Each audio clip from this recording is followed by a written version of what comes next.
നമ്മുടെ ജോലി ഇനിയും തുടരും. തുടരുകയല്ല, കൂടും. കാരണം ഇതിനു മുമ്പൊക്കെ എന്തെങ്കിലുമൊക്കെ പോസ്റ്റുകൾ കുത്തി തോണ്ടി കൊണ്ടുവരണമായിരുന്നു. ഇനിയിപ്പോൾ ധാരാളം സംഗതികൾ കിട്ടുന്നത് പങ്കുവെക്കാൻ വളരെ എളുപ്പവുമാണ്. നമ്മുടെ കെ സുരേന്ദ്രൻ അദ്ദേഹത്തിൻ്റെ പേജിൽ ഇന്ന് സംസ്ഥാന മുഖ്യമന്ത്രിയായി വി ഡി സതീശനെ പ്രഖ്യാപിച്ചപ്പോൾ തൊടുപുഴയിൽ ലീഗുകാർ നടത്തിയ ഒരു ജാഥയുടെ ദൃശ്യം പങ്കുവച്ചു. ആ ദൃശ്യമൊന്ന് കാണാം. എന്നിട്ടതിൽ 2 കാര്യം പറയാനുണ്ട്.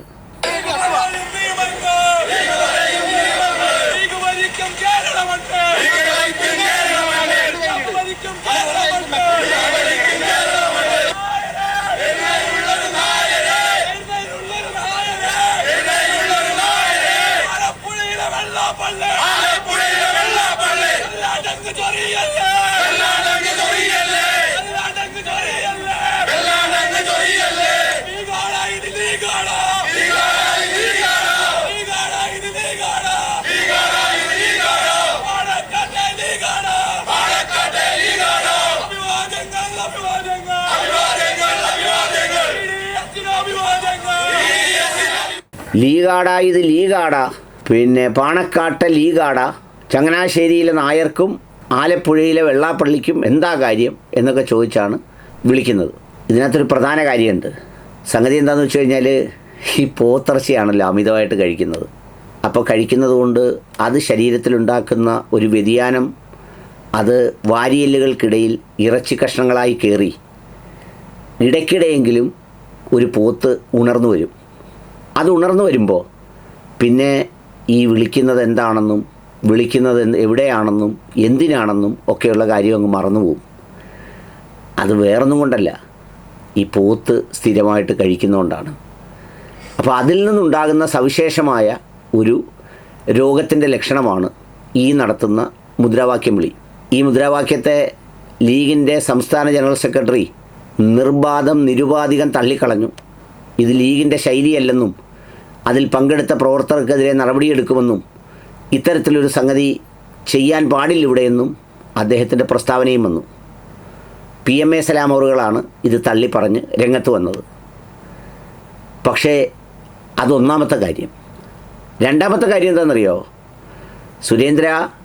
ഇതിപ്പോൾ കേരളത്തിൽ 102 സീറ്റുകളോടെ ഒരു ഗവൺമെൻറ് 10 വർഷത്തിന് ശേഷം അധികാരത്തിൽ വന്നു.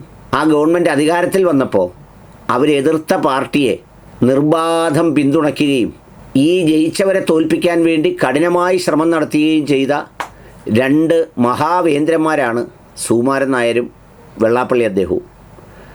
അവർ രണ്ടുപേരും ഒളിഞ്ഞും തെളിഞ്ഞും മൗനമായും ചുരണ്ടിയും കുത്തിയും ചൊറിഞ്ഞും പരമാവധി ശല്യം ഉണ്ടാക്കി.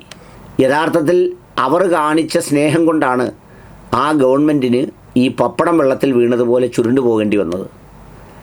അപ്പോൾ അതുകൊണ്ട് സ്വാഭാവികമായി ജയിച്ചു കഴിയുമ്പോൾ അവരെ കൂടി ചേർത്ത് മുദ്രാവാക്യം വിളിച്ചു പോയതാണ് സുരേന്ദ്രൻ്റെ പാർട്ടി ജയിക്കുന്നിടത്തൊക്കെയുള്ള സ്ഥിതി എന്തുവാ? സുരേന്ദ്രൻ്റെ പാർട്ടി ജയിക്കുന്ന സ്ഥലങ്ങളിലുള്ള സ്ഥിതി, അവിടെയെല്ലാം ഈ പറയുന്നത് പോലെ അധികാരത്തിലേറിയിട്ട് അവരെതിർക്കുന്നവരുടെ സ്ഥാപനങ്ങളും വീടുകളും ഇടിച്ചു നിരത്തുക, അവർക്ക് ഇഷ്ടമില്ലാത്തവർക്ക് റേഷനും അതുപോലെ മറ്റ് ആനുകൂല്യങ്ങളും ഒന്നും കൊടുക്കില്ലെന്ന് പറയുക, അവരെ അനാഥമാക്കുക, അവർ താമസിക്കുന്ന സ്ഥലങ്ങളാകെ തകർത്ത് വാരുക, ഇതൊക്കെയല്ലേ സുരേന്ദ്ര ചെയ്യുന്നത്? ഇതിപ്പം മുദ്രാവാക്യം വിളിച്ചുകൊണ്ടങ്ങ് പോകുന്നതല്ലേ ഉള്ളൂ. നിങ്ങളാണ് ജയിക്കുന്നതെങ്കിൽ അടുത്ത സ്ഥിതി എന്തുവാ കേരളത്തിൽ?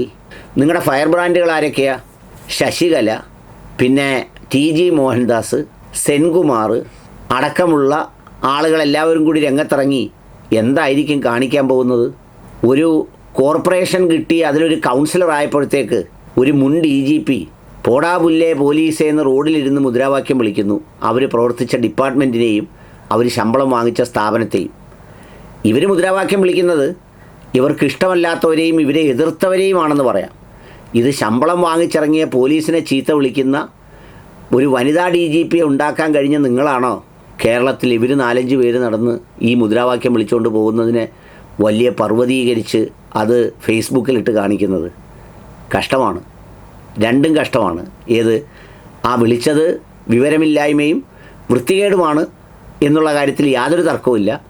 അതിനേക്കാൾ വൃത്തികേടാണ് ഈ വൃത്തികേടെല്ലാം ചെയ്യുന്ന സുരേന്ദ്രൻ്റെ കൂട്ടർ അവരുള്ളപ്പോൾ സുരേന്ദ്രൻ ആ വീഡിയോ എടുത്ത് പേജിലിട്ട് എല്ലാവരെയും കാണിക്കുന്നത്. സംഗതി എന്തൊക്കെ വിദ്വേഷം പ്രചരിപ്പിച്ചാലും കേരളം പിടിക്കാൻ ഇത്തിരി പാടാ. 1, 2, 3 എന്നൊക്കെ പറഞ്ഞ് ഇങ്ങനെ കളിച്ച് നിൽക്കാം. ചിലപ്പോൾ അതങ്ങ് പൂജ്യമായി പോവുകയും ചെയ്യും.